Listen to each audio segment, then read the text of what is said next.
Hello, welcome back to All For United WFC. Apologies for that. I was sorting something out with my headphones there, which is why the thumbnail's on for a little bit longer than we usually are. Anyway, welcome to the show. We've got loads to talk about. We've won the Manchester Derby for the first time in the league, I believe, or LSV, one of the two. I can't remember the stats. So much has happened since all the stats have come out, and loads of tweets have been flying back and forth, so I can't remember everything. So yeah, get your thoughts in. We've got so much to talk about. Obviously, the 2 goals, the red card. Somebody's already talking about the red card as well. We've got so much to get into. But I want to start with a question that kind of got floated around Twitter last night after the game and things like that. We're going to try and do this in order. Obviously talk about the lad goal and things like that. But Charlie and Slater, obviously in particular, and I want to come to you, Barry, as well, to see how this came across. But a lot of people were saying last night that was the best atmosphere we've had at LSV. Just, full stop. Would you say that, Charlie? Was it one of the best atmospheres you've been in? Yes, obviously we know how high the attendance was. Fun fact on that, actually, when the attendance was getting read out, I turned to Jess, I was like, this is 7,840 odd, this is. What was it? 7,800, whatever it was. So I was quite happy. I'm not that sad I counted everybody, but Who would do that? I know, who does that? But Charlie, what did you make on the atmosphere yesterday? Because I tend to agree. I think certainly the games I've been at, that's definitely one of the best at LSV. I think the whole atmosphere across the game was probably the best along a sort of 90, 94, 95 minute game, because it felt like from all sides that there was reaction, there was involvement, engagement, which is really good. I think the 2 sort of 10 or 15 minutes that bookended the game, so the first 10 or 15 minutes and the last 10 or 15 minutes were particularly raucous. And I do think with the FA Cup final, things like that, I do think we are starting to see a little bit more of a transition of maybe a few more people who would historically be the men's side into the women's, which has helped things. I can't remember if it was Jamie, Spencer or Graham. I'm really sorry. I can't remember who it was. I'm sure it was one of them who posted on Twitter that from where they were sat, it might have been Jamie, there was lots of shirts with like the men's team names on the back of their shirts. And they're wondering if perhaps that transition is starting to happen more readily. This idea of just supporting Man United, and that's had an impact as well. But certainly, it was a really intense atmosphere, and it could have easily not been had the result earlier in the day not gone our way. So it was nice that it was still a really loud, really rowdy atmosphere, and it was brilliant. I thought it was really good. I think the players fed off that for the first part of the game. And I think it perhaps shocked Man City a little bit, who brought very few fans. I think the 300 fans they have, most of them were at the Etihad, watching the fairy tale that is Man City men. But yeah, overall, really, really good atmosphere throughout. No, 100% don't disagree with anything you said. Firstly, welcome to the channel. I hope you do enjoy the show. I appreciate the kind words there on that one. As I said, get your thoughts in across the next hour or so. Andy, to yourself on a similar kind of question, really, because I think there was a corner we had at about the 70-odd minute, not long after City had scored, and all 4 sides were chanting United, and that's the first time I've really heard every single stand, because I've watched it back on it, and you can really hear it. It's one of the few, the times you can properly hear it coming across. So, would you say that's one of the best atmospheres we've had at LSV? I think so. I think we've got quite a few away games to point to where there's been incredible atmospheres because of the situation. But at LSV, it helps when you're in the terrace, and then Derby Day. I think there are a few factors. There's the fact that we should have been winning comfortably, and we weren't. There's the tension builds that, the frustration builds that. There's what's that word that we use? Jeopardy. That's jeopardy. That's hope breeds an atmosphere. If you're expecting to win and it's comfortable, yeah, you enjoy it, but you don't get involved as much. But when that frustration hits and you should be winning and you're not, I think that G's everybody up and gets everybody excited and makes them feel part of it. The willing the ball into the net. But then also there's been a lot of games where a last minute winner has kept us in the title race. Some people say we're not in a title race. It was always going to be Chelsea. But the fact is we have been and mathematically still are in a title race. And no matter how unlikely it is, that matters. When it's the difference between being impossible or still having a slight little bit of hope, that matters for an atmosphere. And the same for European football. A draw would have guaranteed us European football. but it would have left City with a chance of taking over Arsenal. A win pretty much puts City out of the top 3, and that matters as well. You know, doing it for us, yeah, but preventing them, that's a little plus as well, and that's exciting as well. You know, you're gloating about being in Europe, and then suddenly they equalise, and they might have a chance of catching Arsenal, yeah. But then when you shut that down again, that adds a lot. That adds a lot to the tension as well. There was definitely, because there was some people around me saying, "Oh, it doesn't really matter because the title was pretty much gone now and things like that." And I think Jess had turned around and said, "No, this does matter. Like, there's still a lot riding on this."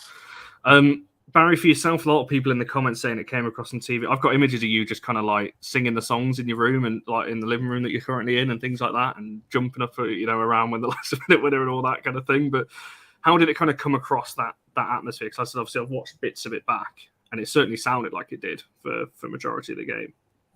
I mean, I prefer to listen to my football on mute, if I'm honest with you. So I don't really pay what I'm joking. It came across brilliantly. Absolutely awesome. Listen, we have got very loud, very passionate fans. There's no doubt about that. And the thing I would also add to what Slater said, he was absolutely spot on. But I think also the fact that last season we just missed out to City, having been in that position, added something to it as well. The fact that, a whole year ago they prevented us from getting into the top 3, and actually it's a little bit of payback, so it feels a little bit better. But yeah, 100% came across brilliantly through the TV. None more so than when that goal went in. But let's be honest, is that anything less than we expected? Really, these girls just keep on doing it. That last 10 minutes of a game, they're just not beaten. Absolutely not beaten. I was mildly pleased, shall we say, when the ball went in the back of the net. And all of my house is fine. Nothing's broken, which is good news. So yeah, good times for sure. But yeah, awesome crowd. And wasn't that the biggest one in our history, was it? I'm pretty sure that was a record yesterday. I can't remember. It was 7,800 and something. I'm going to say 44, but I don't think it was. It was something like that anyway. It's a brilliant way to end it, because we've been the best for attendance all season. We've made the WSL look pants compared to us. I wouldn't be surprised if we see that North Stand open a lot more next season. It's been open pretty much half the season. This one, but obviously 2 Old Trafford games as well, so I wouldn't be surprised if nearly every game next season we see that. Of course, John, like it's a Derby win. Like, plenty to celebrate on here. So let's talk about the first goal then, because I want to talk about these in 2 separate things. I want to talk about the fast start and the goal, so we'll try and keep them separate. But the goal itself, obviously, Charlie, talk us through that, because I mean, right in front of us, Lad wins the ball back, and not going to lie, I didn't quite know whether it was a shot or a cross. It was really, because it looked really slow from where we were. But yeah, I mean, Lad on a weak foot, would you believe it? Right. We have to mention the fact on live stream, which we talked about in the pub and during the game, that she only scores absolute bangers. She only scores worldies, doesn't she? But it was dead slow. It felt like. And it also felt like Ellie Roebuck didn't proper go for it. Maybe she thought it was going over or it was going wide, but it was absolutely amazing. And it was almost did she win it back? She muscled it back off someone, didn't she? She did, yeah. And then almost just from a standing start. And when she first went to shoot, I was like, no, not from there, you clown. It was very so much joy, but it was just incredible. And what a start. And like you're saying, that's how we played against Chelsea in the final, but sort of didn't get the goal that we deserved in that first 10 or 15 minutes. So to get the early goal was really important, and it buoyed the crowd up. And I still think we were unlucky not to go in a few more to the good. We had a couple of good opportunities, but yeah, absolutely brilliant. I think it stemmed from, I think it was Parris or Honor making a run down the wing with the ball, which they were doing time and time again, making mincemeat of. Was it O'Harvey? Was it her? I can't remember who she tackled, but it was definitely Honor on the right hand side that put the cross in. Yeah, she was having a nightmare, but yeah, just a phenomenal goal. I love a goal like that. But yeah, it was so bizarre. It was almost like a kind of delayed reaction as well from me, because I wasn't really sure how it had happened. I'm not going to lie. Little spoiler for it. I didn't even fully celebrate. I said to Jess, I wish there was like a camera on me almost, because I just kind of just stood there with my hands like that and my kind of open mouth. I didn't quite know what had just happened. Like old school telly when like the ball's not really moving. Someone's just carrying it, or it's on a string and it's just being dangled along the top of a television. That's what it was like. But what a goal. Absolutely brilliant. And it was a shame that wasn't scored before the vote for Someone's women's just goal put of the that in season the chat, I think. opened up. That was a real shame. Yeah, poor Haley missed yeah. out. I think Deborah said that as well, didn't she? That it's just missed the goal of season deadline. And Joseph makes a point here. First goal outside the 18-yard box this season in the WSL. Obviously, Vilda's free kick in the cup. But yeah, first one in the league, which is an interesting stat there. Did not know that. Andy, obviously you were stood pretty much where Charlie was as well. What do you make of that goal? Like I said, because it's our defensive midfielder on her supposed weak foot.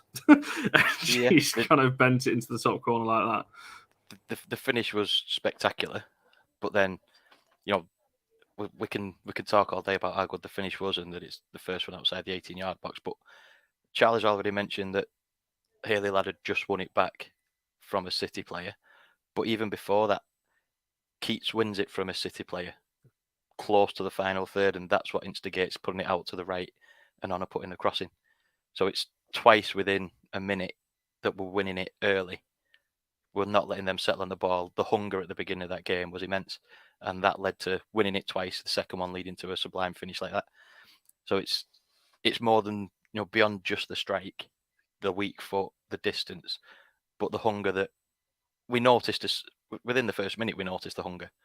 We've stood there watching and thinking, hey, we're up for this. This could be 7, which obviously that was false hope, but it was testament to the great start that we had, to the hunger that we showed, that we're winning it back like that, which is what we want to see. We want to see that energy and that intensity a lot more, and for a lot longer than 15 minutes from the start. No, it's a fair point. So we're going to get onto that in just a second in terms of talking about a quick start. So obviously we had a similar one against Chelsea just over a week ago as well. But Barry, were you a bit like Charlie when Ladd obviously intercepted the ball and she shaped up to shoot on her left foot? Were you a bit like, oh, don't hit this from there, and surprised it went in? Because we see some Ladd bangers, scoring from some great goals. But if there's a player that I would have, expected before the game to pull off a shot like that, it wouldn't have been her. Certainly not from me anyway. No, I wasn't open mouth with surprise or screaming at the TV for her not to do it, because I just figured she was going to cross it. I figured that's what she'd be doing, putting one of those in, teasing it in towards the far post or something like that. And she did very much tease it in towards the far post and just inside, which was very nice of her. It's a fantastic finish. I wish I could hit a ball with my left foot the way that she did, because that was just ridiculous.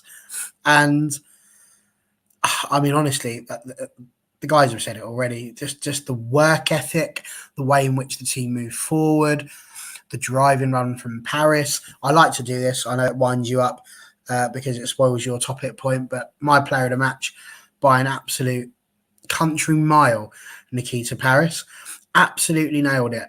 And again, that endeavour right at the very beginning, the hunger to go and win the ball back. You lose it, you win it back. Honor has the crossing. It gets cleared. Doesn't matter, because Hayley Ladd gets in there, steps in, 2 of them to a player, nicks the ball off and steps inside, left footer to the top. And I'm no surprise that Roebuck didn't really go for it, because she was just there the same as us going, how's she just done that? We wasn't expecting that at all. So, no, I thought that was what a finish. It was such a good finish that I didn't have any party poppers. So I've got the party rings. So throughout all of today, Barry's going to be munching on the party rings, because I feel like it's a bit of a celebrate good times. So, you guys crack on. I'm going to get fat. I was just about to come back to you as well before you. Sorry, Connor. I just want to express my disappointment that Barry didn't finish that celebrate good times with a quick come on at the end of it. It was come on! Of course, yeah. I was trying to tell you about that. Yes, of course. The whilst we're on the food-based topic, is now a good time to say that there is actual photographic evidence of you eating a burger with your hands? There is out there somewhere. It is, and it's going to be made public soon, Connor. If I can help it. Yeah, it's certainly it's a case of foreshadowing almost, because it is actually on Stretford Paddock's channel of me in the background. So yeah, a case of foreshadowing 5 years on or whatever it was. So yeah, no beard, Connor, as well, and weird hair as well, which is something. Weird hair, I Connor. mean, the weird You're hair. referring to 5 years ago for weird hair, Connor. On that subject, Oh no. don't forget there is a competition in today's show. Not that I'm assuming host responsibilities for a few minutes or anything, but the person who gives the best suggestion for who Connor looks like with this hairdo will win a free copy of issue 10 of Barmy Article. If you've already got issue 10, you will get your prize at issue 11. So get your suggestions in, people. Oh, here we go. Shane's going to be all over it. It's a shame Alex is in the States, because she would be spamming the chat right now with absolutely everything that she can think of. Yeah, Erling, you know it. It's did it for the lot. If anything, it's made me less popular, Shane. I don't know about that. I've gone down in people's estimations, not up because of it. That's what TalkSport do, isn't it? Oh, here he goes. Spread controversy to get the attention. Yeah, you're AFU's Gabby Agbonlahor. That's who you are. Oh, now that's an insult. That's worse than anything Barry said to me on here.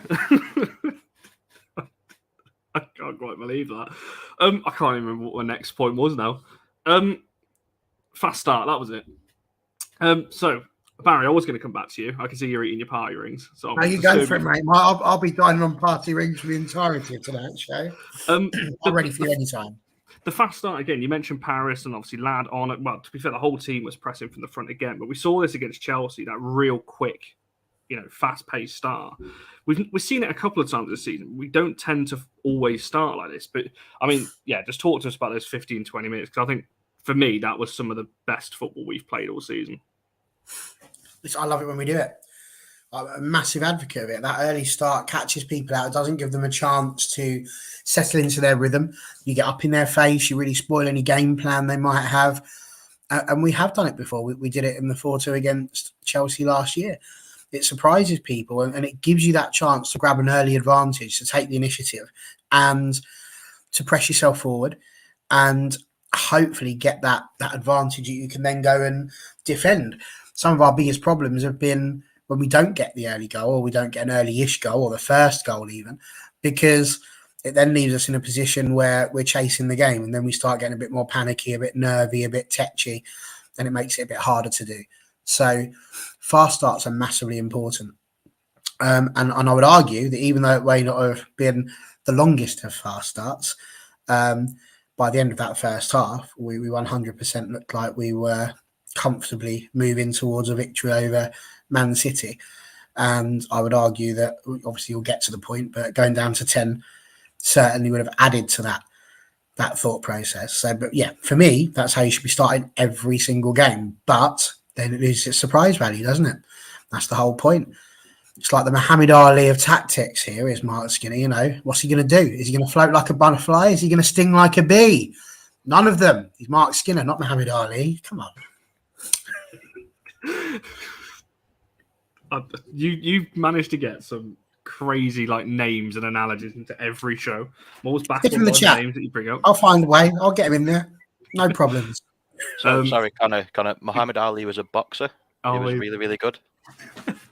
I know I'm young, but I know who he is. Come on. I think that must have been before your guys' time as well. I don't know how long ago it was, to be honest, but there we are. I don't know in answer to that question, Sporty. I'll let the viewers decide on that one, because I don't think anyone's going to want to. I don't think anyone's going to want to put themselves forward for that tag. John Foster and the FC to give him his full name. Sorry.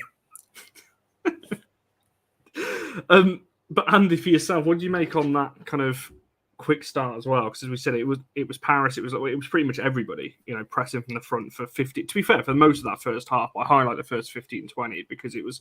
I think someone put in the chat earlier, City didn't have a single shot on target in the first half, which I think they said is a record as well. I don't know how true that is.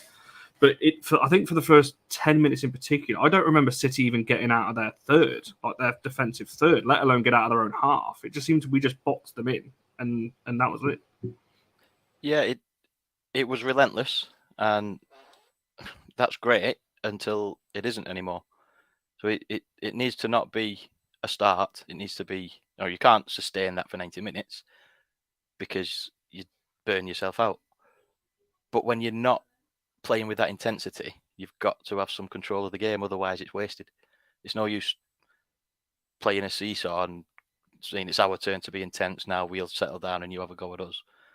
So it's great to see, but we need to fix the other side of it and control games and control the pace when we're having a break, so to speak, from that intensity. So I'm all for it, but you need to be good at the other parts as well. You need to be good when you're not great. I think, Charlie, that's a good point that Andy makes, because obviously we're going to talk about the second half as well, but obviously there was a drop-off from it. Actually, to me, in fact, we're going to get to that anyway in the second half, what we think, around the City goal and so on. But again, like I said, that first half, the press from the front, again, similar to Chelsea. We got an early goal. Obviously, the goal was disallowed at Chelsea, but we get that early goal and we are constantly just boxing the other team in. Do you think that is a good thing that we're seeing now? Obviously, because we've not seen it in every game. But I think, obviously, these types of games, I guess it's easier to get hyped up for. It's a Manchester Derby. It's a rocking LSV. The players are going to be up for it anyway. But what do you make of that kind of first half in particular? I think on the whole it was a good performance, and getting the early goal was obviously really important.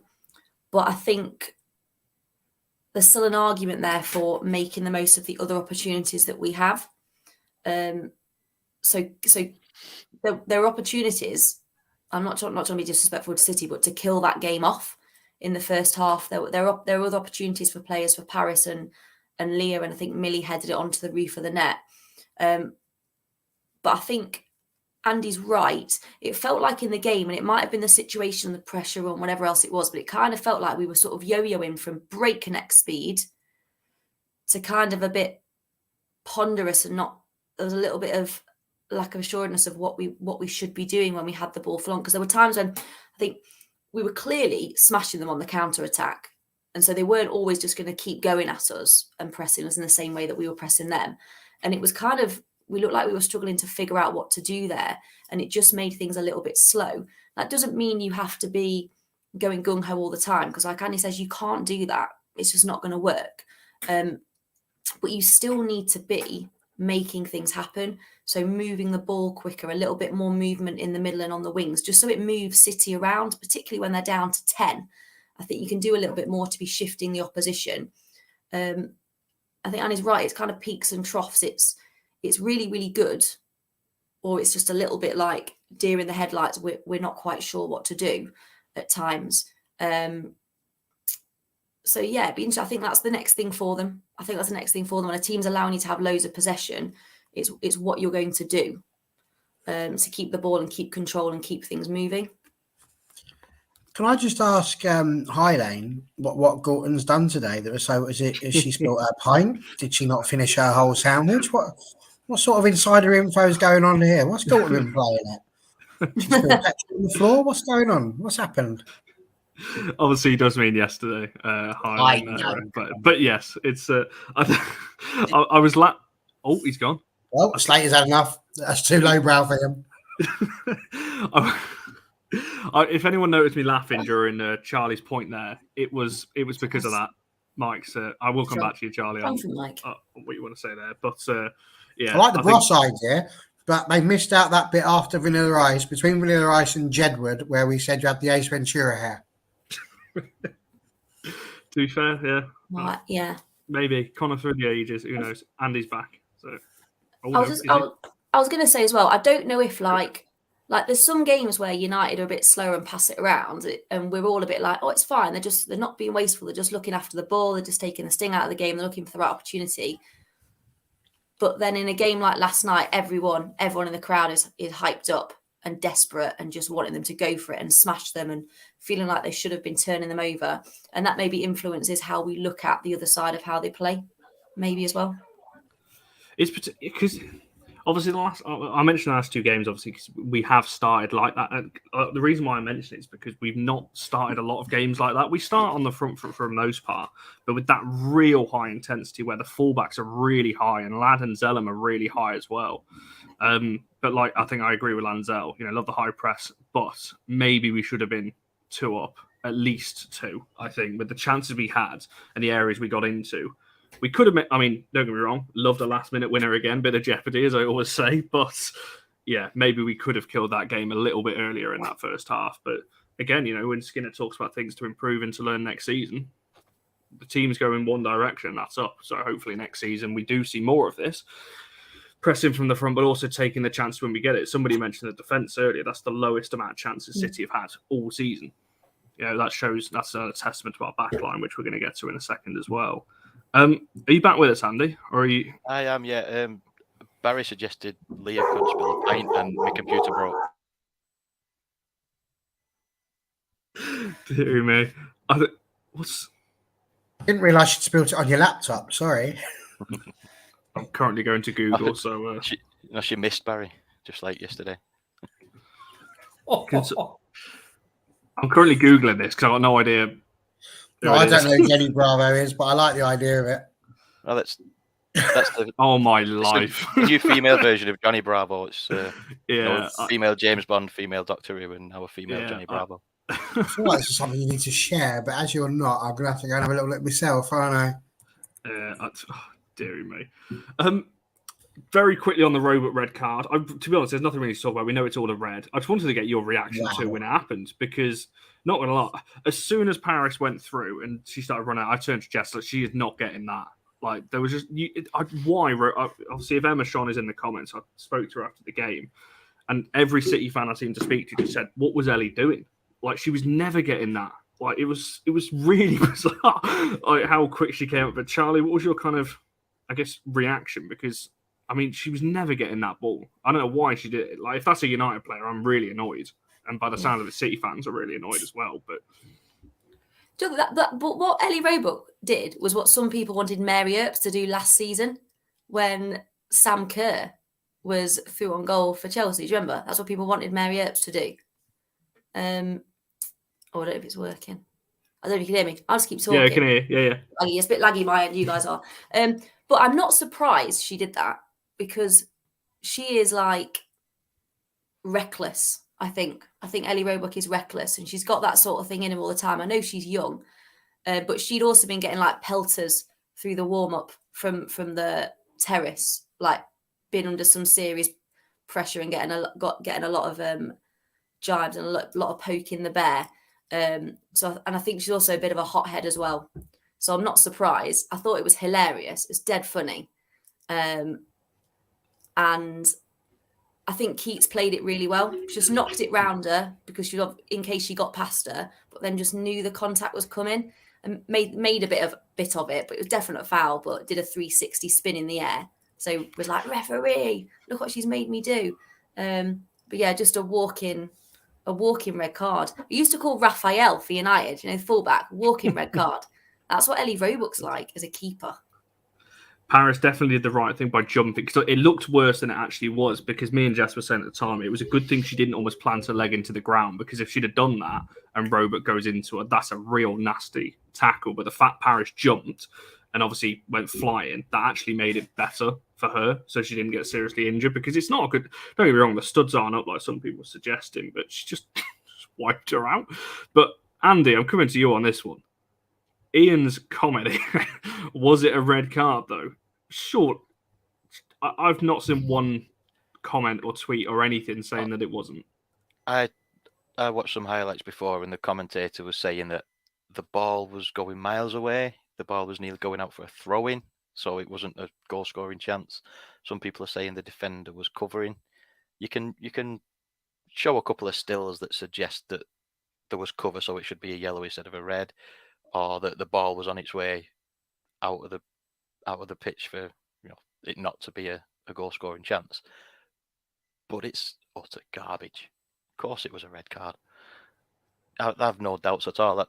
I can see agenda-based arguments to try and pick out some niche little angles to try and suggest it's not, but of course it's a red. And I think Parris played it well. I think she didn't dive. She didn't, there was no cheating involved, but she made it easy for Ellie Roebuck to come out and foul her. Yeah, I mean, just quickly, Baron, before I come to your little thoughts on it, the question for you, Charlie, how old is it? I was thinking that before we went live because there's like no there's nothing around the edges of LSV there. So I'm assuming that's Yeah. an older picture. Because I moved to Wembley last week, you're only allowed one of your own personal backgrounds. So just before we went live, I was looking for LSV and I couldn't find my other photo. So I went this one. This is the best I could find. The other ones were like weird optical illusion ones where it's like a panoramic. I thought that would make people feel ill. So I went for this one. No, it's certainly better than the three of our backgrounds because, well, we don't have any. So you've just got my double doors behind me on for this one. My Instagram all not catching Parris. I mean, yeah, Barry, it was a red, wasn't it? I mean, it's just a ridiculous. I'm not gonna lie, I find it quite funny because I've never seen anything like that. Like, I've seen obviously team watched on TV. I've never seen things like that live. Well, I actually did have to look at it a few times because I did think that maybe it might have been a bit harsh to have been a red card initially. But what happens is when you look at it, you see that the defender does look like they're covering, but the reason why they look like they're covering and are going to stop the ball from being kicked and put into the back of the net is because Nikisa Parris has been assassinated in the middle of the pitch and is no longer capable of moving. If Ellie Roebuck doesn't stop her from making that run, then she's not getting caught. And as Lanzel puts, it will go straight in the back of the net because no problems for Parris. So, yes, 100% a red card. See you later, Roebuck. Don't let the door hit you on the way out. Party win. I mean, James, you're gonna have some United fans on you, I think. Here, if you're want the same energy about the Bunny Shaw. I know the one you're on about. It's the one she went down for and got booed big time out. But when we watch it back, lad does kick her. I know the one you're on about in the second half. So maybe we'll cover that towards the end if I can cover it for you now. Yes, it should have been a penalty. It wasn't given. Cry more. We didn't get it against Chelsea. See you later, mate. We should have had 2 against you. Back in your box. Next. Not to mention the one for Parris. Well, there's some things. Shane saying I should get some background. Oh, that'd be amazing. Could get you in one of those little hat things that they have that does the sort of the blow dry. Oh, that'd be amazing. He doesn't need a background. He just needs to turn his camera to 90 degrees. He's got one of them in his room. Oh, Charlie didn't like that one. Charlie will be back. She's having some technical difficulties. She'll be back shortly. Any update? I'm just keep an eye on Twitter. I think on that one, we'll probably get some news at the end of the season. I think it's the best thing. I think Kaz tweeted earlier. The United admin is going to be working overtime in the next few weeks because we're going to be having contract renewals, non-contract renewals, players leaving, players coming in. There's going to be a lot happening in the next kind of 6 weeks. So yeah, the United admin is going to be a very busy person. I mean, this was a weird thing as well. Before Charlie comes back in, why Russo took that free kick, I don't know. I said to Jess at the time, I hope Russo's not taking this because she was kind of lying that obviously we saw the free kick, it was horrendous. But if I'm Zellum, I'm going, get away. It's a keeper that's just come on. It's a new keeper. I'm a set piece specialist. Why are you taking this off me? I don't know. For me personally, I just found that really weird. That I know Russo wants the goals, and obviously she's going for her own accolades, but that to me seemed weird at that point in the game. But we have seen Zellum give up set piece duties, haven't we? It's not the first time that she's done it.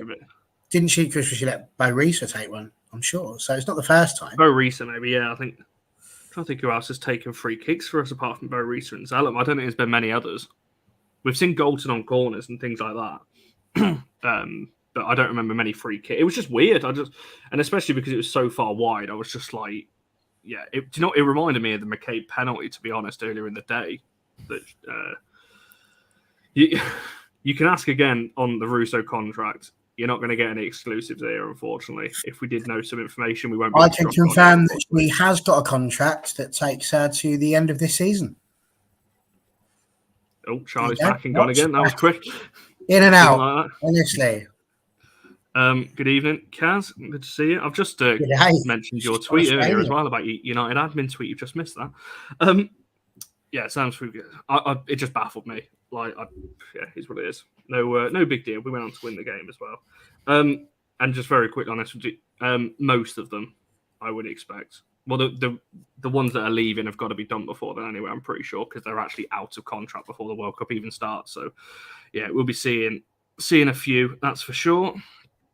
Moving on to the second, again, I don't want to spend ages on this because it's a City goal. I don't really want to talk about it. The question I've got written down is there anything we could have done to stop the City? Obviously there is, because, there's always something you can do. But the question mark I have is on Mary, actually. Me personally, I think Mary's a bit out of it. And the reason why I bring her up, again, I think she is. She's the best keeper in the league, one of the best keepers in Europe. But I think she's done this a few times now where she gets caught out on a high cross like that to the back post. We've seen it a couple of times where she's not quite positioned right. I mean, Andy, am I being overcritical of her, do you think, on that one? Or what do you reckon on that one? No, we can't call her the best keeper in whichever geographical area you want to cover and then say that she shouldn't be saving that. She's just pushed a defence out to the 6-yard line. She's saying, I've got my area covered. She's probably expecting a cross. She's looking for the offside. Maybe she's focused on that and missed that it's not coming across. It's going towards goal. But she should be saving it. She should be in an area where she can spot it coming to that direction and get her footing right to get her hands to it. It's unexpected, but that's what being a goalkeeper is all about: anticipation. She's got to be better. Yeah, I mean, it's micro things, isn't it? I mean, Charlie, welcome back. I don't know whether you're with us or not. You've gone for a portrait view now rather than landscape. We're talking about the City goal and whether Mary could have potentially done more with that. Because, as I mentioned it purely because I think, as I said previously, I think she's made this mistake a couple of times where positionally I don't think she's been ready for that. I know TJ's talking about she's got to cover the near post as well, but there's no pace on that ball. I think she's got enough time to adjust to both, personally. I might be wrong, but what do you make of that City goal? Because I think in the ground, we were all just like, how the hell has that gone in? It was really bizarre. Yeah. It was like, but yeah, what do you make on that one in particular? A couple of things. One, I think probably like Mary doesn't concede many goals is the first thing I'll say. And when a keeper makes an error, I think it was an error that she made. It's always really glaringly obvious, isn't it? Than if you sort of lose the ball in the middle of the field and it leads to an attack for the opposition. But I think a disproportionate number of goals that she does concede, which isn't many, tend to be a similar sort of thing. So sort of looping cross-stroke shots over her head. It was the same against Lewis, similar one she conceded. I kind of think because of how far out it was, it felt like, and again, I don't know because I've never played in goal for obvious reasons, it felt like she should have had time to respond to it. So it was frustrating in that regard. In the end, didn't matter too much because we went on and won the game. But yeah, I think someone as good as Mary, officially the world's best goalkeeper, you expect her to be saving those, and I'm sure she would have expected her to be saving those. But she also made 2 or 3 really good stops later on in the game that could have put them ahead, which would have been awful. So I think that sort of, that one moment aside, she did have a really good game. Yeah, I mean, Barry, what's your thoughts? I've only just realised we're 40 minutes in. I've not put the player of the match poll in the chat. I've literally just noticed it. so I'm going to quickly put that in the chat. You're going to have less time to vote on this one. Probably only 10, 15 minutes or so. But Barry, while I'm doing that, talk to us about about that one. I take you carry on like this, then you're going to get sacked by the gaffer. He's sitting up there. He's not looking happy, old cuddly Connor. He's not looking happy at all. In fact, he's got his back turned. Yeah, that's how annoyed he is. So I actually think people have been a little bit harsh on Mary Earps, is my honest answer to that. I've watched it back multiple times. Number one, Hayley Ladd could have potentially done a bit more. Puts token foot out, really. Could have potentially tried to push her around a little bit. So I'm not going to sit there and have a go, but she could have. That you're asking for things that could have changed. Yes, Mary Earps 100% could have changed their position, but that's so easy for us to say after a game when it's happened. At the time, the ball looks like it's going to be crossed in. Nobody in their right mind is expecting a shot from there. The minute it comes in, you can sort of see it changes direction a little bit. You can see she's changed her position. She's at the near post. She moves into the 6-yard box. And to be honest with you, it sort of reminds me a little bit of the Ronaldinho free kick over David Seaman, because just completely wrong fits her. And again, it's so easy to say, oh, you've got time to change your position. You really don't. You really don't. This is why things like penalties matter, because when you go one way, or you start to go one way, obviously your weight is all being distributed in one direction. Another little Harry Styles comment for you there, Connor. And as it goes into one direction, you've got to try and change direct, and that's not easy to do. So much so that if your weight is already going in the way you're expecting the ball to go, you're not changing that. Not with the speed that the ball moves, and certainly not at this level. So could she have done a bit better? Maybe. She was at the near post, keeping her eye. The marking was actually really good. Sometimes you just have to put a goal down to a bit of luck and, everything coming together for them. So, yes, you could always argue there's something that could have happened, but I certainly don't think it's anything worth deliberating on and pulling too much apart. As we've said, we could have scored more goals in the first half, which would have negated that impact at all. So, no worries for me. Another party win. Yeah, no, hard to. I think, there's a bit of both. She can definitely do better, and I think you're also right. What Lanzell said there. Sometimes it is just a bit of luck. Like we all said certainly the people around me were just like, not sure how that's got in. Unfortunately, cancer vote for the wrong person. I'm intrigued to know who you wanted to vote for and who you have, considering you say you vote for the wrong person. We've got a lot of votes in already. There seems to be 2 people on 37, 2 people on 13. So this is going to be an interesting one to see how they fare towards the end of this one. And Kaz also said there, that ball looked horrible to judge. Well, as we all said, I'm amazed it was on target because it looked, as Barry, you just said there, it's a cross for the most part, and it's just kind of looped into the back post. But as also Kaz said there, still our Golden Glove best keeper. She's not shooting. I'm not for a minute accepting that she had a shot there. No chance. No, I don't disagree because there's plenty of players in the middle that to aim at. So,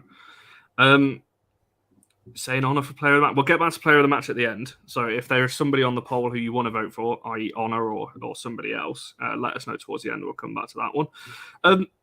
Someone else obviously wondered about the last minute winner. Then we've had a few of these this season. As an understatement, I think I'm counting 5 now. So, I think I'm right. Reading, Brighton, Arsenal. Yeah, 5. Villa, 5. And then this one. 6 minutes plus. So, I was reading today. So that's obviously. But Charlie, I'll come to you first on it. It's subs winning the game again. There was a stat that came out before Garcia had scored that we've had the most goals from substitutes, I think, in the league by quite some distance. Well, it was 11 before the Garcia goal, so it's 12 now. But yeah, what do you make of that kind of passage of play and the fact that, again, it's another late winner and it's another sub off the bench? Well, 2 subs, really, because Vilda is the one that headed it across. Fair play to her, by the way, because I think she said in her post-match she was debating going for goal from there, but chose the better option, playing it across. But the impact subs, again, have made another late winner for us, if you want to talk us through that one. Yeah, it's not. I think when it's happening that often, it's not luck, is it? It comes down to players knowing what their role is and knowing what's expected of them when they come on the pitch. And I think that was the one thing that it was stressful, obviously, not beating them when they were down to 10 players for so long. But the one thing that was sort of keeping me optimistic was just the thought of a VBR, a Garcia, a Rachel Williams coming on and running at tired legs. And that's what happened. Again, another really good shout out for Hannah Blundell because it was her penetrating run on the left-hand side. And again, a really good cross in from her into a really difficult position for the sort of the goalkeeper to make that decision whether to come out or not. And again, our subs are coming in and they're anticipating that something's going to happen and they'll be ready when it does. And if it hadn't gone to Garcia, Williams was also sniffing around in the 6-yard box. But again, I think sort of it might be an underappreciated goal, not for the moment, for how it felt, but actually the goal itself I think was also a really good one. She took it really well on the turn and it went through 4 or 5 defenders and the goalkeeper. So she had to hit it perfectly and in the right place. But yeah, just absolutely brilliant. But again, another sign of the players that Skinner's brought in, that he wants to come in and make an impact, are doing just that. So Williams, Garcia, making massive impacts off the bench, and people the ones that he's brought in that are proper starters.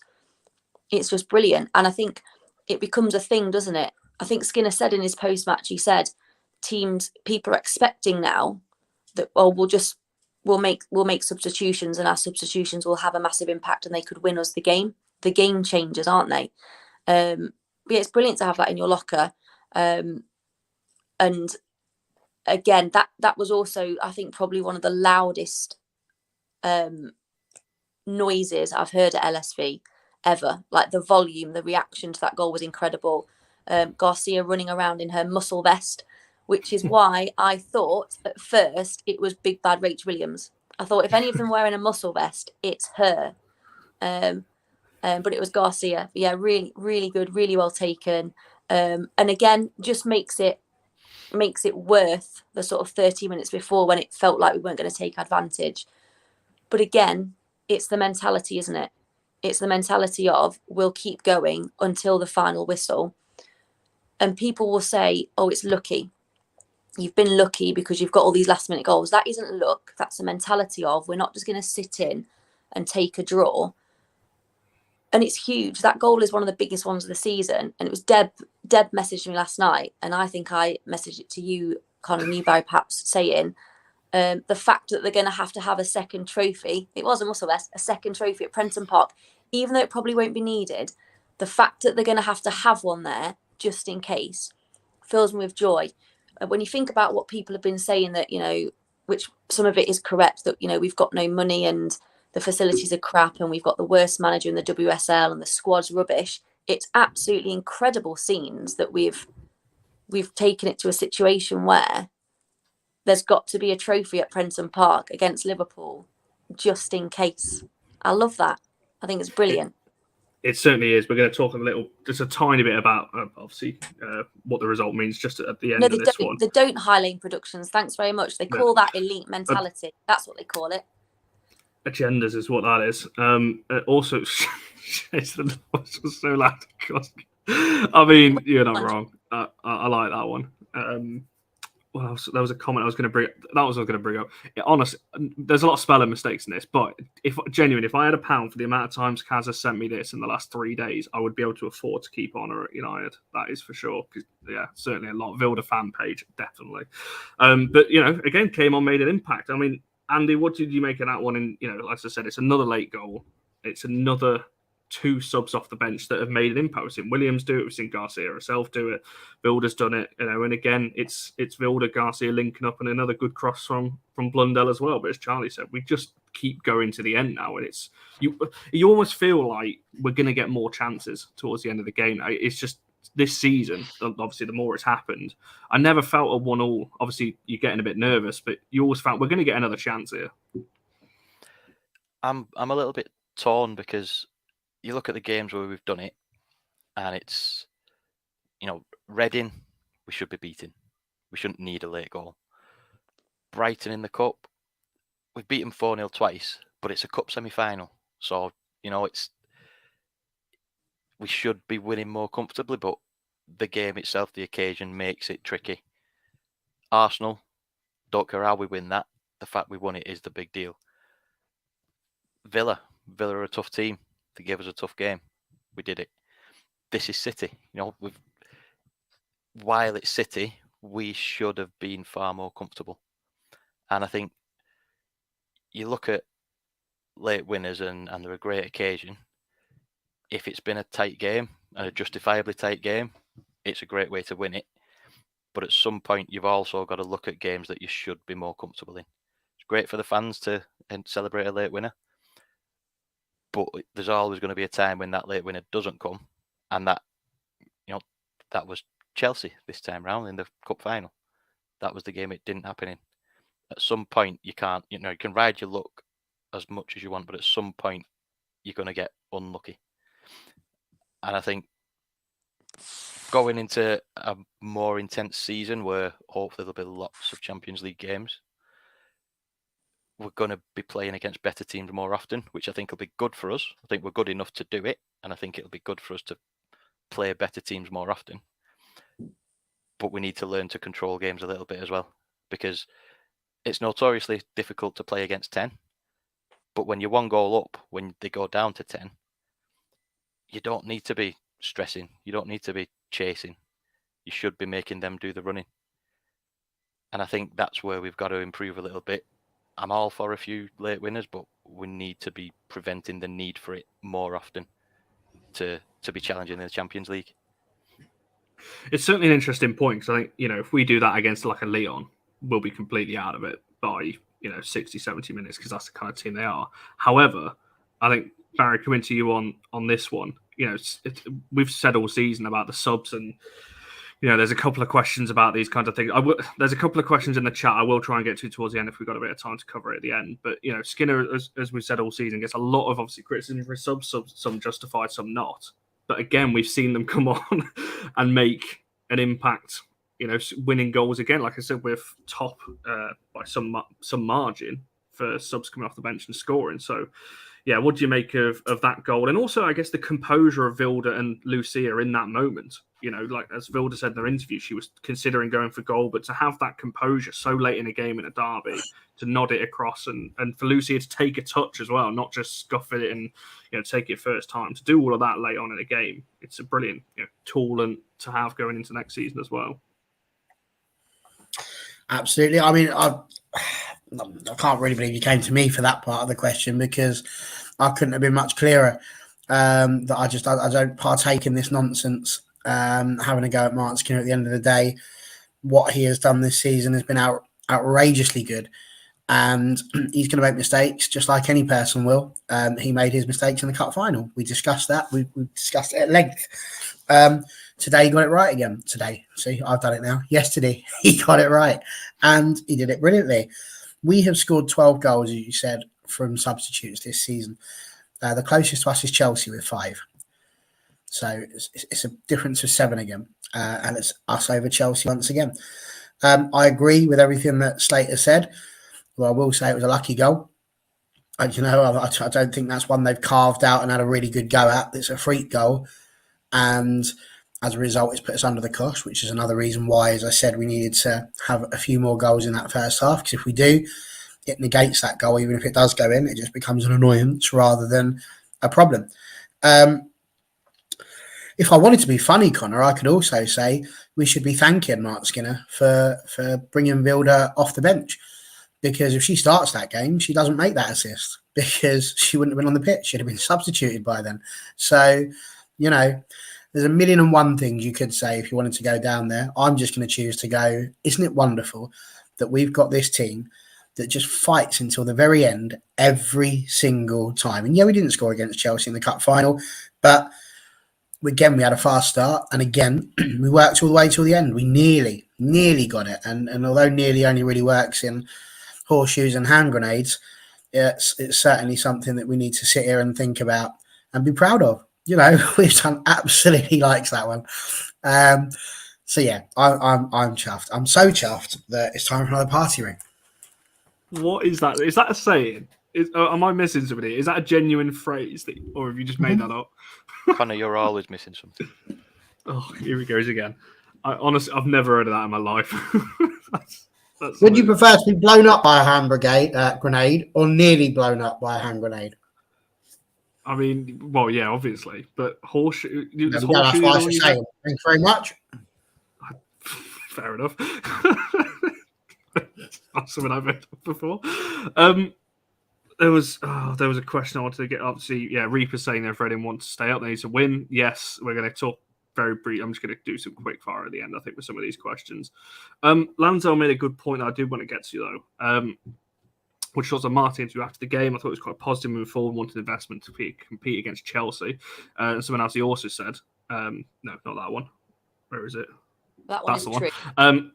It is true, but that one as well, where he said, next season, he is going to have to rotate. He said this obviously in his interview with Sky that we are going to see that. So some people are going to be happy with that. But yeah, back to the original question, Charlie, for yourself first, what do you make of that interview? I think it's a typical Skinner interview, to be honest. I don't think there's much we can read into it, but it does seem positive. Well, it's going to be positive, isn't it? I think it's the first time. Yeah, he was dead positive. Obviously, he's got to be because it's been a brilliant season for us when you think of what we were sort of saying we would want out of the season as a fan base and what we've got. We've done really well. I think it's interesting. It's the first time in a while that he's come out and quite clearly made reference to money. and talked about the need for investment and to be on a par with other teams. I think also Erik ten Hag has said the same thing. So both managers are singing from the same hymn sheet. It's just unfortunate that Man United are in a bit of a state of flux at the moment. But I still always come back to, it still wouldn't take a lot financially to put Man United women on a par with the other biggest clubs across Europe.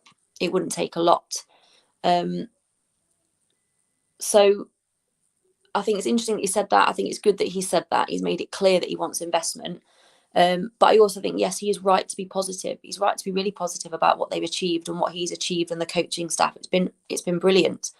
And I, as a fan, have loved every minute of it. Absolutely. And I hope other people have as well. And we've just got to hang on to that and keep hold of that. Because I keep saying to take it to the last game of the season is incredible. Compare that to last season, when the last game we had to beat Chelsea, relying on Reading again, I think, to beat Man City and have a goal difference swing just to get into top 4. We're in a completely different realm now. We've massively upset the apple cart, and that's what Man United is all about, isn't it? It's peeing everyone else off. And that's what we've done. Everyone else is really cross at us. So Martin has done his job for me.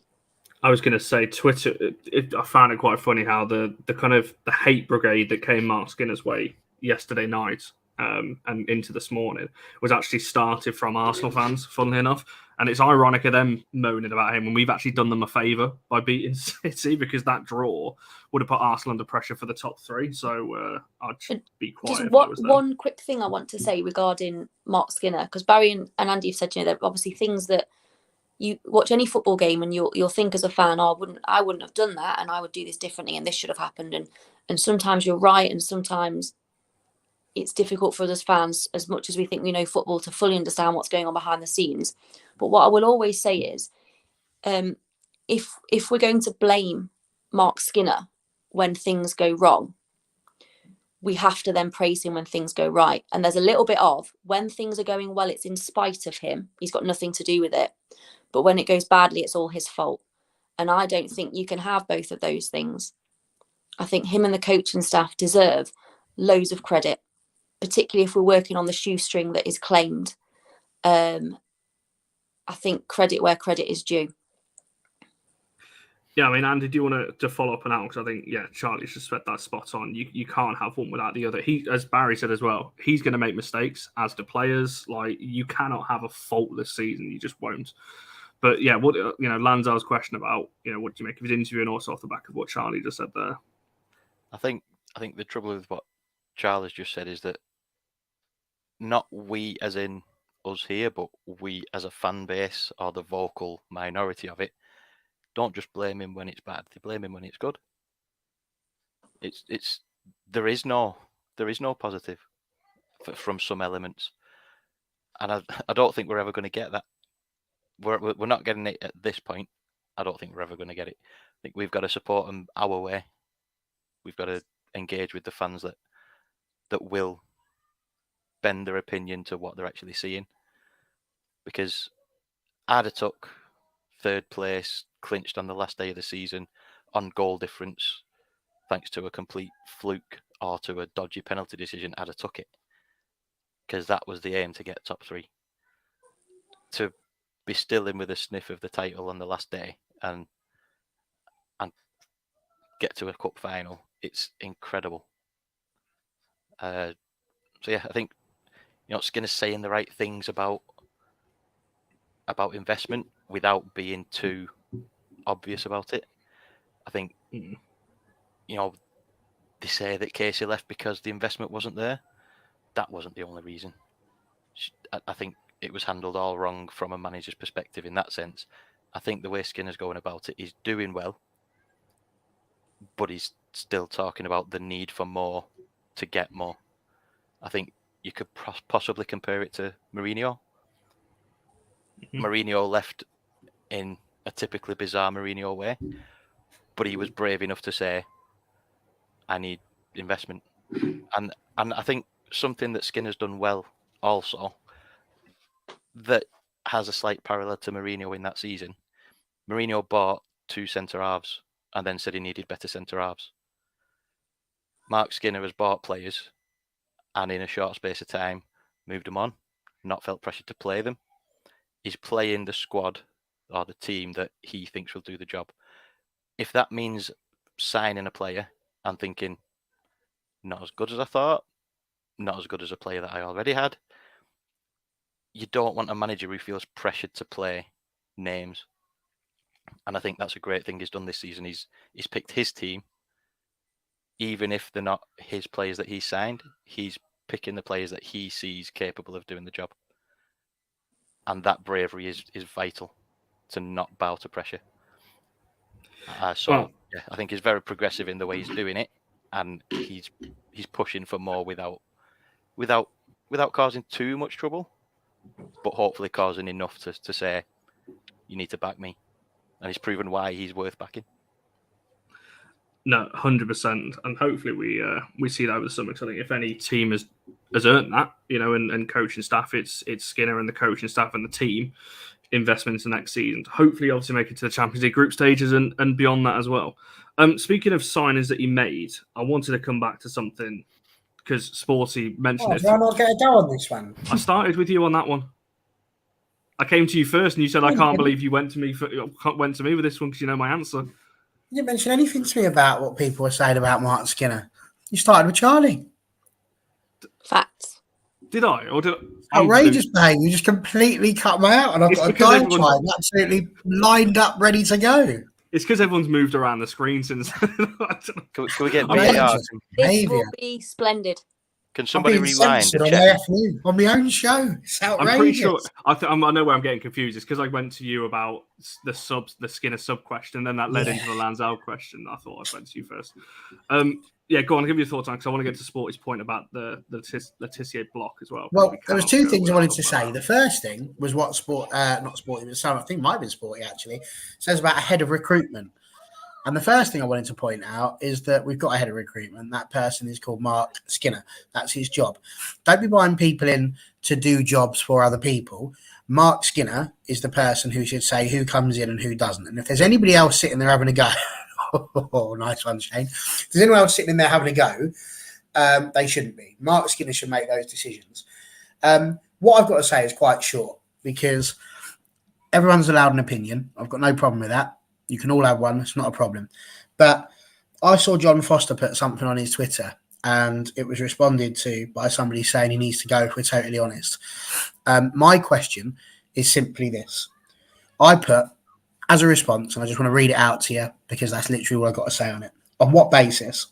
Tell me more about how scoring more goals than ever before, conceding less goals than ever before, getting more points than ever before, earning Champions League, which we've never done before, finishing higher than ever before, and producing a side which has the best attendance in the WSL is unsatisfactory. And if any of you can answer that question as to why any of that is unsatisfactory, then I will join the Skinner Out Brigade. Until then, get a grip of your life. Yeah, bang on.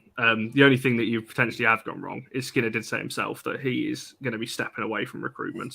Well, then Mark Skinner's dropped an absolute clanger there because he should. However, I will add, when he's saying he's stepping away from recruitment, what I imagine is happening, he'll give a list of players that he wants to the club, or he'll give a list of players of a kind of player he wants. Yeah. It's up to the club to go and find them. Absolutely. And that's what he should be doing. If he's allowing people to go and buy players for him, then that is a really, really bad decision. He needs to be deciding who plays in his football team because he's done a brilliant job of it this season. But the trouble with that, Barry, is that Birmingham haven't got any players left for us. So we don't want them all. They're rubbish now. They're in the Championship. You have to start going through Villa. They're the next Midlands side and we'll start raiding. Starting with Kirsty Hansen coming back. That's it. Then Rachel Daly as our prolific striker. Job done. Anyway, signings, Connor. Come on now. You can't be wasting time.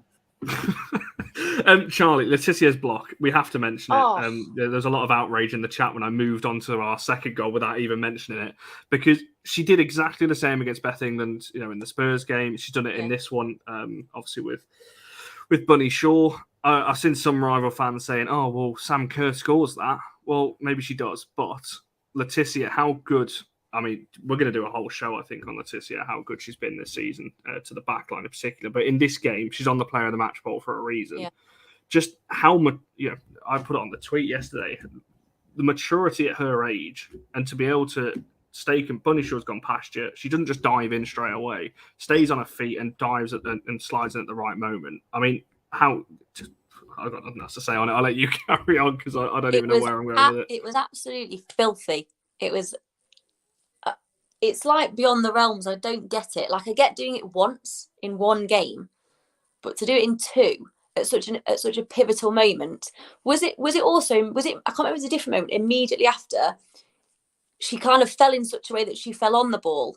Did she then roll herself over? So she was on top of it. So then Mary could gather. Mary it. tried to push her out of the way, didn't she? To try and pick it up. Again, like it's like that Vidic thing for me. It's that Vidic thing of just literally put your body on the line, but without it being reckless. Like, Vidic is always viewed as that, like, blood on his face, like, take one for the team, but was never reckless.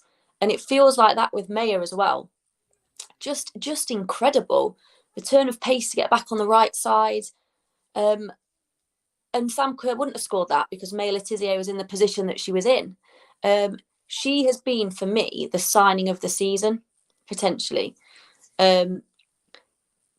Just because of the impact she's had on us at the back. That's been the difference for us, partly, is how few goals we've conceded. And, someone like Rachel Daly will win it, or Leah, or someone, or Kirsty, because they've got so many goals and things. But you cannot underestimate the impact Maya's had. And I think it's quite disappointing that she hasn't been nominated for Player of the Season. Just absolutely outstanding.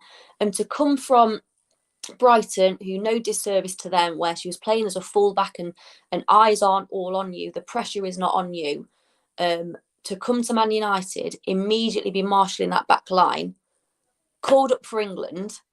It's just, what a season she has had, what a signing she's been. And again, a bit like Tooney, I'd be tying her down. I'd be lengthening that contract as soon as we can. Just incredible, and a good character as well. A good character, I think. But just what a moment that was, and shouldn't go under the radar, really. Well, it isn't for us, but what a moment. I mean, Andy, because it came in such an important part. It was so late on as well. So City score that, they probably go on and win from that point. But yeah, just talk to us about that tackle. Because I mean, not even just that tackle. Her whole performance over the 90 minutes, I thought was pretty. So I think she got caught out maybe once in the first half when Bunny Shaw just knocked it past her. Again, I'm amazed how quick Bunny Shaw is, by the way, from a standing start. It's ridiculous for her size. But, falls over a lot. It certainly does. But I mean, to come up against one of the best strikers in the league at 21, hold your own, do the tackle that the block that she did. It's just ridiculous, isn't it? Yeah, and I think with that block and the one against Spurs, I think you look at the block itself, and it's good, but it's something that Jamie Carragher did a lot because he was great at going to ground and in desperation. But with both of Maya's, it wasn't a desperate happen to be close to the right place so I can throw myself at it. She's followed the player. She's done enough to put the player off to not be able to get the shot off, and got herself in the position to block by the time the player is able to shoot. It's the few seconds before the block that make it, because lots of players could have been in similar positions and not managed to get back into a position where she could block. It's the intelligence to, I've got to stop her from shooting while I am on the wrong side of her, long enough to get to the right side of her and block from 3 yards out. And that's the intelligence and the composure, which I think in general we are still a little bit short on composure. But that is an example of where it's coming to the front. It's knowing where to be, how to get there, when to get there, and pulling it off in big moments. Certainly was. I mean, Andy mentions composure there, in the couple of seconds before. It's exactly that, isn't it? Because I said she could have quite easily, when Bunny Shaw knocked it past her, just gone to ground straight away. I think a lot of defenders would, go to ground, panic a little bit, try and get the ball straight away. But she delayed it a couple of seconds and went in at the right time. You said on a show, I think it was last week or the week before, that you'd be trying to tie her down, over anybody else in the club, including Honor. I think was your phrase that you mentioned. That you said that Tissier was going to be more important to our backline in the next kind of 10 years. And to be fair, off what we've seen this season, I'm getting more and more on board with this. But yeah, I mean, what do you make of that kind of the tackle and her performance over the 90? Absolutely, but I don't need to say much more. There's Bunny Who, top goal scorer of all of them, tied up in knots. She did absolutely nothing. And why? Because MLT did it. So she did it against England, who everybody seems to tell me is this big bad attacker that we should be looking to get in. Why? Russo would have scored it. So that's it for me. Male legendary. Love it. I can't add any more to what's already been said, Connor. She's just absolutely bloody brilliant. And in answer to your questions, everyone, there was 20 party wings in that pack. I'm currently through 15 of them. By the time I finished, that would have been 560 calories. That's the sort of party we're on today. Loving life. I certainly love that. This is your 2-minute warning, by the way, to get your votes in on the player of the match poll, because that's usually how long it takes to go around everybody. So, Charlie, I'll start with yourself. Who did you vote for and why for your player of the match? Tough decision, but I went for who did I go for? I went for Hayley Ladd. I voted for Hayley Ladd. Who, apart from the goal, we haven't talked about loads, but again, I thought it was a really assured performance from her in the middle of the park. Loads of again, winning the ball back, loads of ground duels, breaking up play, making it difficult for players like Coombs to influence the game as she would want to. And then an absolutely stunning goal to boot. I feel like we talk about her a lot, but I feel like maybe sort of fans that don't talk about it as obsessively as we are maybe wouldn't notice what she does so much. I think she's so understated, but again, she's a really important part of the makeup of our squad, and another brilliant performance from her under a very pressurised situation, I think. Andy? Ellie Roebuck. You were fighting to have her on the polls before. Yeah. And she's on my poll. She's number one on my poll, and there's only one player on it.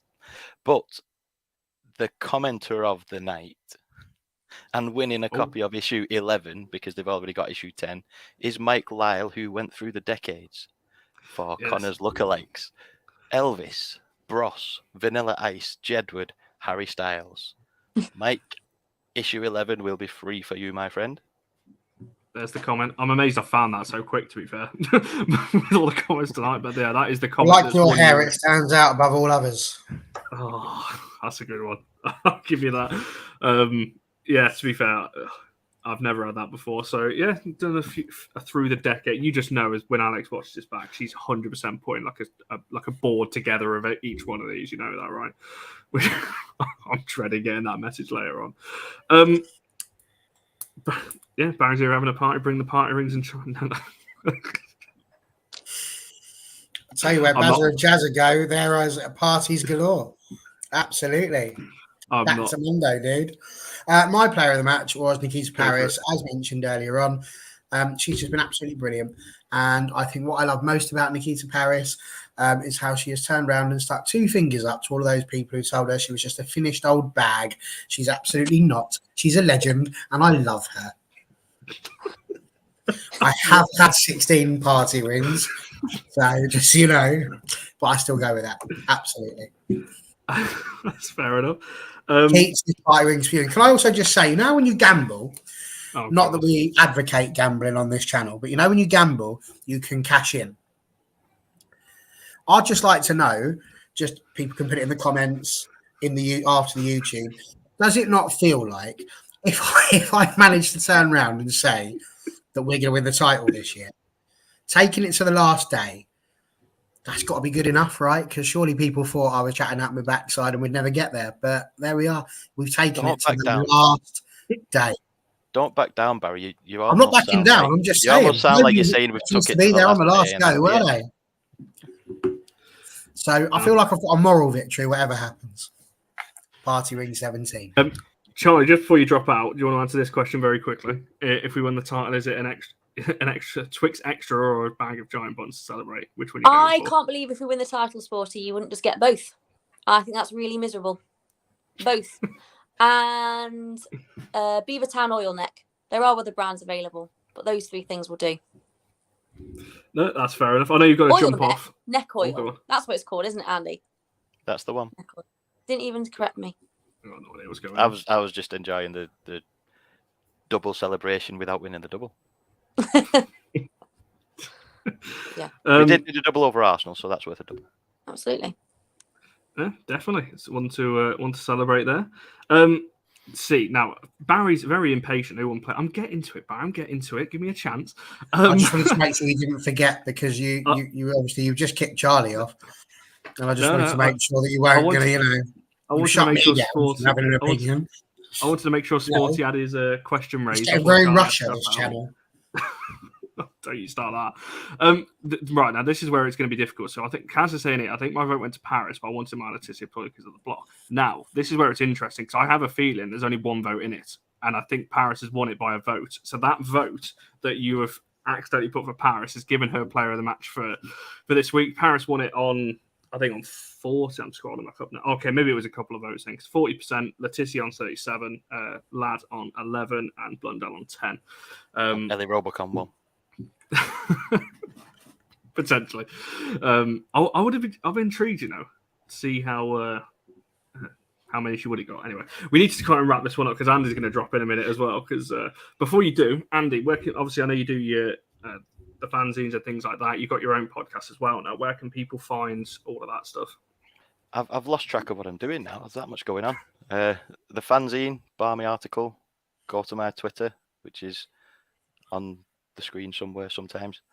There is an audio podcast, which lasts 15 minutes an episode maximum, because who's got an hour to spend chatting football? Yeah. So that's called Barmy Article 15 Minutes of Fanzine on Spotify and Apple and possibly other places. I don't really know how it works properly. And then there's the Substack newsletter, which I use sometimes. Sometimes I don't. Sometimes I forget. But that will keep you up to date on all things fanzine and when new issues are coming out. There's 10 issues. Issues 3 and 8 are sold out, but you can get the others. Give us a shout. And issue 11 will be coming out at the beginning of next season. And anybody can contribute.